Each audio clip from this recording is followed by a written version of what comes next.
All right.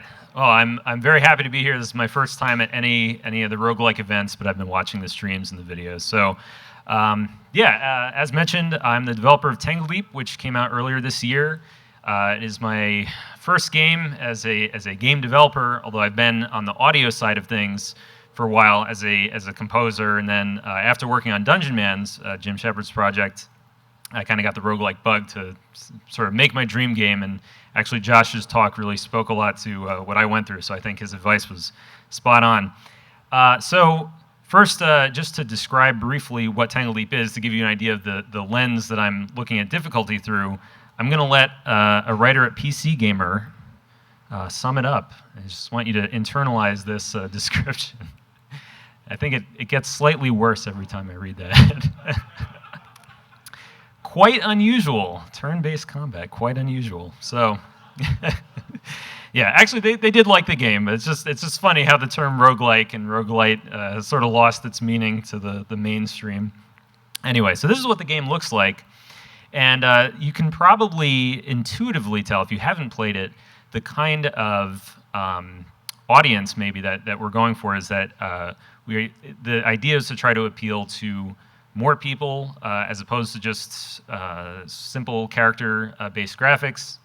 I really wanted to sort of emulate that 16-bit style, although it is a traditional, it is actually not a roguelite at all. It is, in fact, traditional turn-based fantasy dungeon crawl. It's a custom setting, and there's a lot of dynamic battlefield kind of stuff. So it is, rather than a sort of survival-based roguelike, it is the kind of a game where you have a whole bunch of abilities and equipment to switch between. And so you could kind of compare it more to a turn-based Diablo or a game like Dungeon Man's that was actually a big inspiration. So that's the angle I'm coming from as I talk about difficulty here. So when I just had the idea for Tangledeep to begin with, I was saying, well, I want to make something a little bit more accessible. And really, it comes down to this. It comes down to when you die, do you feel like, I deserve that because I drank from a fountain and I knew it could be, set me on fire, but I drank from it anyway? Or was it, you stepped on an invisible trap that you could have had no way of knowing that it was there, you just blew up? So some of the characteristics, it is a little subjective, but some of the characteristics are that of good difficulty are that the challenges are understandable. You can tell what the objective is. You get some sense of maybe how difficult the monster is, even if it's just in the name of the monster, like a dragon versus a kobold. And the player should feel responsible for what's happened. And then another important thing is that your input and your actions should feel ideally clear. So you should have some sense of, if I use this potion, I have an idea of what it might do. Obviously, if it's completely unidentified and random, that's one thing. But if you've identified it and it's a healing potion, it heals 3d6. It feels clear. Whereas something on maybe the more unfair side, where it might start to feel bad, is if you feel like you used the potion and it just fizzled and you had no idea it could do that, and you die because of that.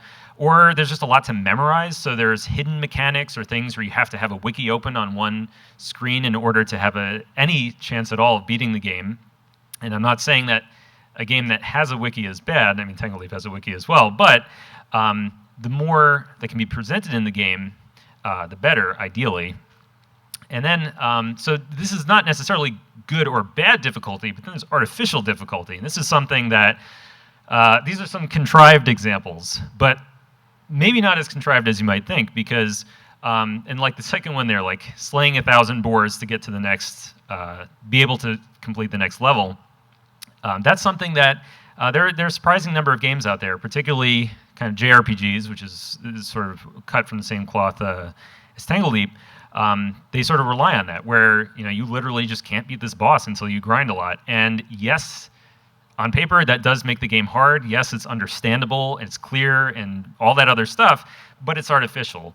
So, or some of the other things in terms of mechanics, like talking about fighting games or RTS games, there are things that test the player's mechanical abilities, micromanagement or timing, in the case of like a Street Fighter game where you have to do something within one frame in order to get maximum damage. I'm not saying these things are bad.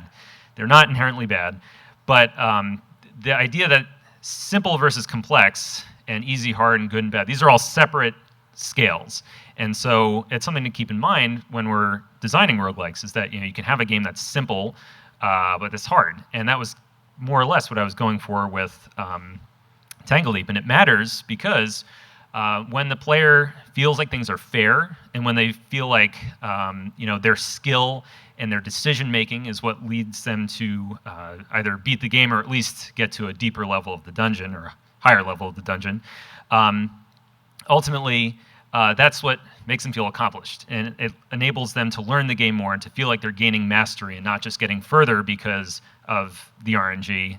And in particular, I think with roguelikes, it has a special place here because we expect that we're going to die a lot playing roguelikes, and that's part of the fun of it. And if you have a fair yet stupid death, that can still be a very good story. So getting headbutted by a frog into some lava and then getting surrounded by other frogs is like a common way of dying in Tangledeep. And I think that's good. That's fun. So, and ultimately, we just want to have difficulty in the right places. So, with that in mind, so my goals were, again, making a game that is accessible to beginners, but not an easy game. I wanted people to get to the point where they could start making the interesting decisions faster. So what skill to use in combat, where to move, getting in a situation where, as opposed to just bumping one enemy at a time, have enemies that are jumping around and they're pulling you, they're pushing you, they're summoning things.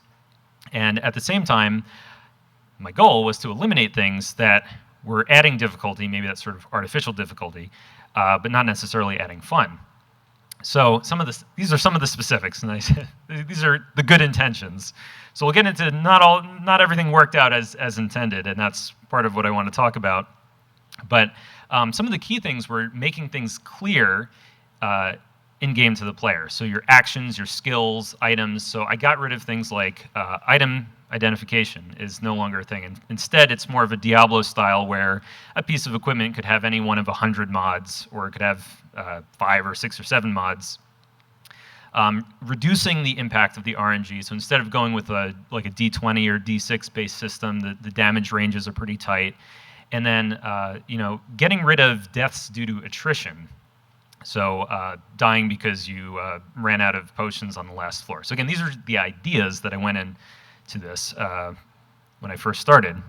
So on a high level, I decided to split the game up into 3 modes that you can select when you first start a character.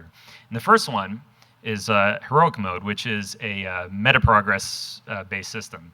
And so you can transfer items and gold between characters. You can plant trees, which drop food, which can be used to heal yourself.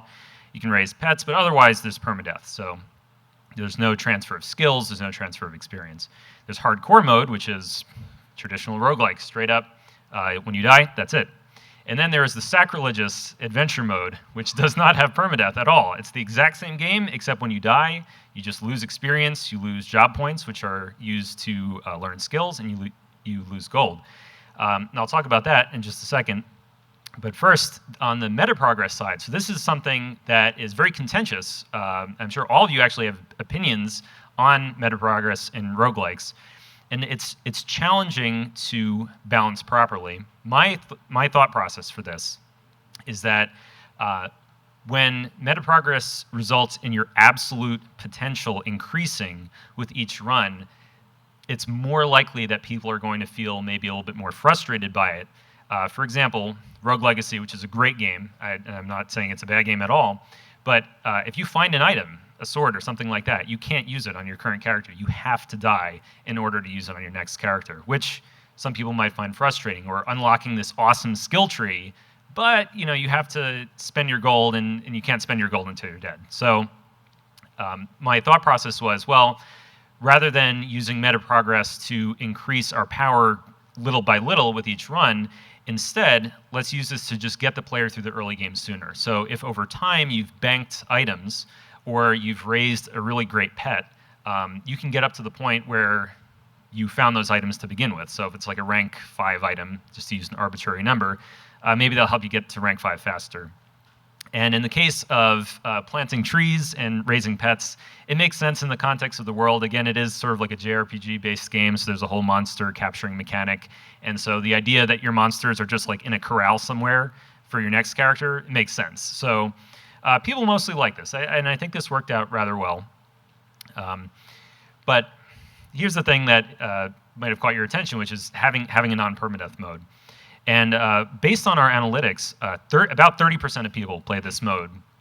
But what's more interesting is that some of the most dedicated hardcore players exclusively play this adventure mode. And I think that's because essentially it turns the game into just a turn-based dungeon crawling RPG that has all of the trappings of a roguelike except for permadeath. So it has all the same stuff we love, the unpredictability, the procedural generation, the interesting items, the interesting combat scenarios you can get into, except it's just not as punishing when you die. So personally, I don't play it. And I think Jim, at many points, who's another member of the Tangledeep team, has basically relegated this. He said, like, oh, this is casual mode. And it is. It is absolutely casual mode. But I think the interesting thing is that it allows people to experience more of the content that we've put so much time into creating. If you think about it, these roguelike projects that take years and years, Tangledeep only took 2 years to release the version 1.0, although we're still working on it now.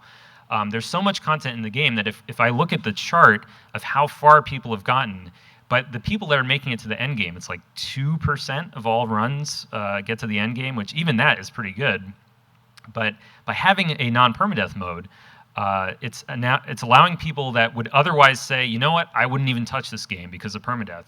Now, not only are they getting to play it, but they're also getting to experience more, and that's pretty cool. And then they can share that with other players, so they can share, interesting encounters or legendary items or skill builds that maybe somebody that is struggling in hardcore heroic mode, that gives them now something to look forward to, because somebody else has gotten further. And the thing is also, without a non-permadeath mode, my thought process was, people can just save scum anyway, so they can sort of make their own non-permadeath mode, really. And I figured if I put it in there and I have it as a concession, say this isn't the intended way to play, this is like the baby mode, and it's okay to have. Now, talking about some of the specific difficulty points, and this has already come up several times already, is this idea of a hunger clock encouraging progress. So, again, the thought process was, if I get rid of it, then now people are not dying due to starvation. We remove that mechanic. It's great. It's more fun. Artificial difficulty. We got rid of it. The problem is that when you have regenerating health and you have no hunger clock, now the optimal strategy is dancing with monsters over and over again until your health regenerates. So you take a ranged weapon and you just get a few tiles ahead, and then eventually you're just infinite health all the time. And so the experienced roguelike players that were playing this were saying, the game is just too easy now. There's too many cheesy tactics. So solution is we get rid of health regeneration, of course. Now you can't kite because eventually you'll just get chipped down by monsters. You'll get a little bit further in the dungeon by kiting, but eventually you'll die. Now players are making tactical decisions, in theory. But, of course, now we have a problem. We're actually back to deaths by attrition. So this has made things even worse, because now not only is there no way to easily recover because we took out the whole food mechanic, but it just feels bad. So it's like, I'm playing well, but I took a hit. I can't avoid taking damage. And so now I'm dying because eventually I just got worn down by monsters. So the solution here was essentially just to throw a whole bunch of stuff to the wall and see what sticks. So there are a few mechanics, and I think that especially with roguelikes, and as you saw in Josh's talk, there's so many interconnected systems. Sometimes you need to try adding different things and see what works. In this case, there's several different systems. There is a Flask, and this is sort of like a console version of a hunger clock, if that makes sense. So rather than saying your hunger meter is ticking down, and when it hits 0, you die or you take a lot of damage, you have a healing flask, and the flask slowly depletes as you use it, and you refill it by exploring. So if you think about it, it's basically the same sort of thing as a hunger clock, just names a little bit different, because it has the same effect. If you're staying on one floor for too long, your flask is probably going to start emptying because you've been using it to heal constantly. But if you're exploring, you're making forward progress, then your flask is going to stay topped off. There's a few other mechanics too, like healing food, which has a shared cooldown, so you can't spam it, and then campfires, which heal you to full every few floors. So this stuff mostly worked, but going back to the idea of expected difficulty, artificial difficulty, and that sort of thing, there's some players that felt like because there's no health regeneration, they just couldn't get past that. And they said, you know what, Tangledeep is just not the game for me because I want to be able to rest until healed. And the intended experience that they wanted to have didn't match up what we had in the game. But there's a solution to that too, which I'll talk about towards the end. So this other core component was the idea of a job system. So I wanted to emulate games like Final Fantasy Tactics and V, which I grew up playing. So I thought, well, wouldn't it be awesome if you had all these like 100+ skills to choose from, 12 unique jobs, and you can learn as many skills as you want. You just have to spend job points. You have to fight to get your job points. And it's great. This is going to be wonderful because you have all sorts of build variety, you have lots of play styles. And I figured I didn't want it to be based on just random drops, like your build being entirely influenced by procedural generation. But as with the other problems, so this is a name that Jim dubbed this particular issue, the Infinite Mirai, and that's the canonical name of the main character of the game. So when you have something like adventure mode, and you have meta progress that helps people catch up more, eventually people just learn every skill from every job, and there's really not a whole lot you can do to prevent that because just over time it'll happen. Because if you play carefully and you just focus on not dying and amassing more and more and more and more skills, you end up with every skill in the game that you can use anytime, even with cooldowns, even with resources. What was happening is, a monster would, a very difficult monster would approach the player, and they'd have like 9 different escape abilities to choose from. And by the time they rotated through all 9, the first one was now off cooldown, so they were effectively invincible.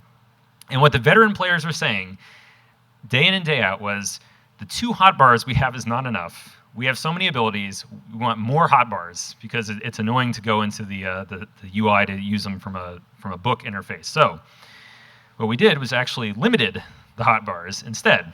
So, and the lesson here is maybe to not necessarily listen to what the players want, or maybe sometimes do the opposite. Listen to the problem, but then do a different solution. Again, that's a lesson that I learned. So here, now, only the skills on your hotbar can be used. You can't switch in the dungeon, and you can't cheese it by using a skill that's off your hotbar, and then, you can't put a skill on your hotbar, let's say summon a pet, and then take it off. So the pet would just disappear if that happens. So now you have to make decisions about your build. You can't be in the middle of combat and say, oops, I should have brought 5 more escape abilities instead of 5 buff abilities. And the thing is, nobody complained about this, not one person. Everybody, as far as I know, unless everybody just quit as soon as we put this in, nobody complained about it. So again, a good lesson in addressing difficulty. Sometimes it's the opposite of what players are asking for, and listening to their problem is actually the better way to go. Now with the job system, when you can pick your build, essentially, from the start of the game, you might have a difficulty curve that looks like this. This is the intention. So you have your strongest job and you have your weakest job. There are 12 in the game. So this was what I was thinking in my head. Okay, I'm not an expert. I can't balance everything perfectly, but that's okay. It's a single-player game. That's fine. This is what actually happened. So what happened was this job, and I'm so proud of this job design. It's a Floormancer, and because Tangledeep is a game that's supposed to be sort of like storybook, and it doesn't really have a lot of death and skeletons and things like that. So instead of skeletons, you summon plants. Instead of blowing up corpses, you blow up vines into like a poof of leaves and poison and all that. You lay down thorn traps instead of bone traps. It's a great concept. Everybody loves it. The problem is that it is just completely broken in every possible way, mostly because of the summonable pet. And the pet here is a specific issue to roguelikes that I think is difficult to balance.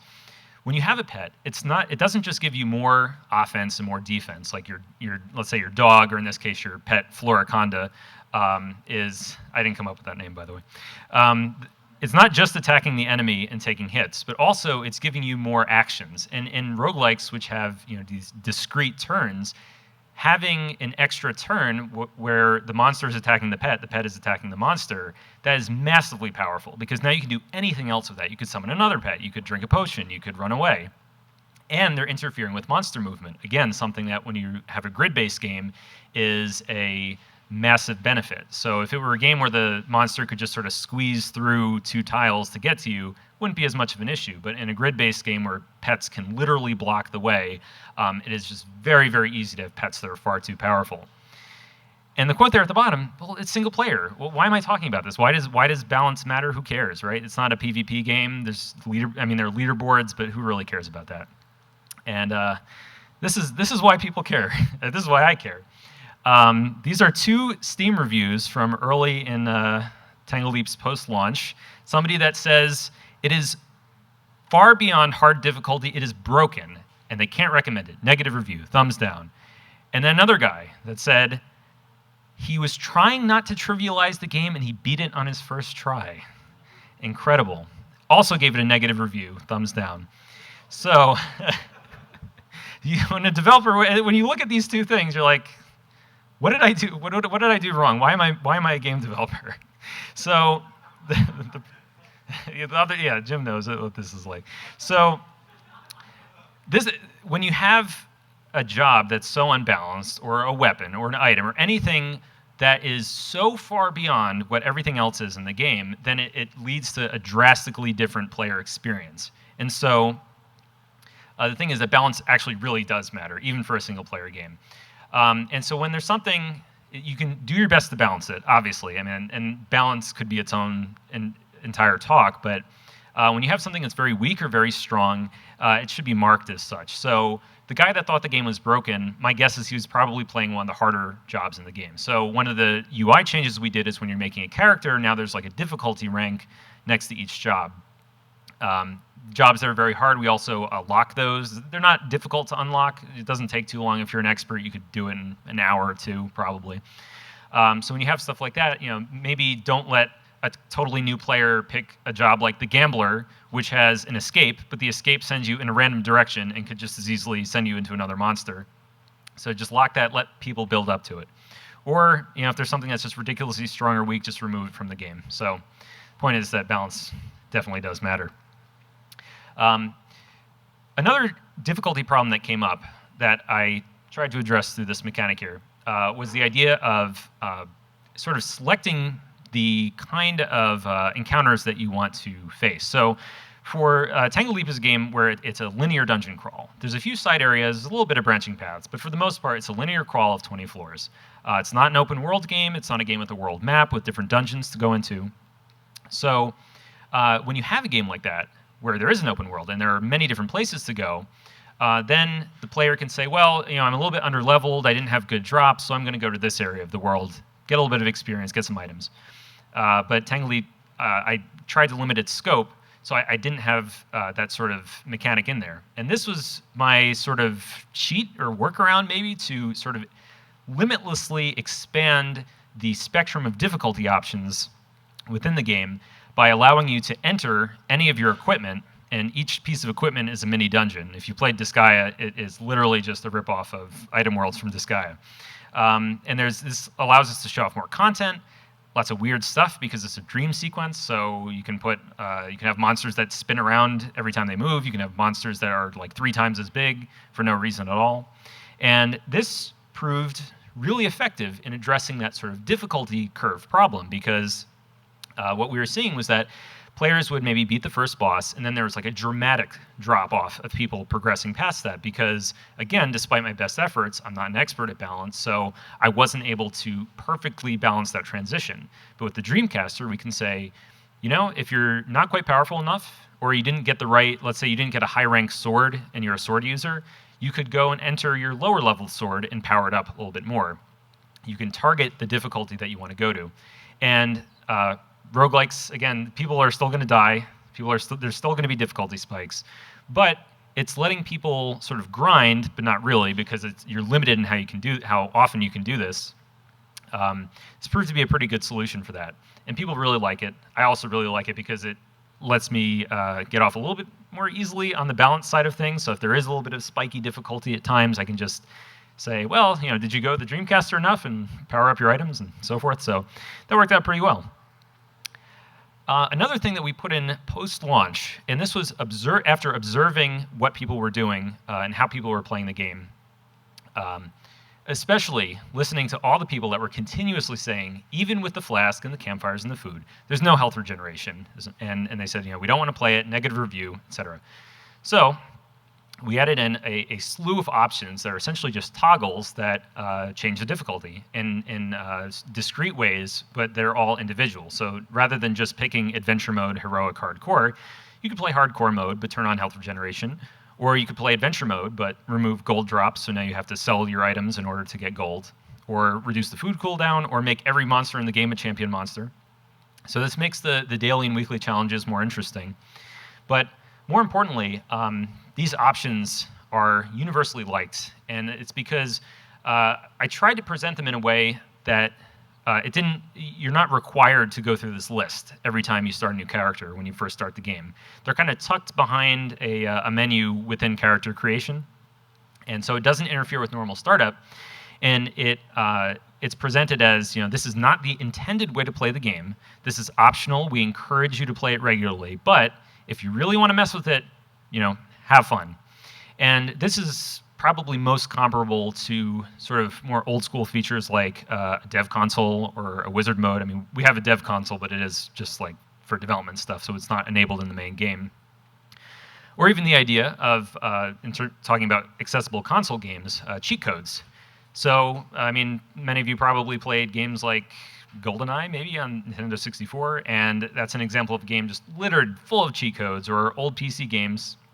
And even though we knew it was broken to give ourselves infinite life or infinite ammo, it's still fun. It might have increased the longevity of the game for us. So the moral of the story there is that when you can't figure it out in the difficulty, just let the players do it, and they'll probably do a better job. So anyway, that is what I wanted to talk about, and thank you for coming. And if we have time for questions, I'll take a few.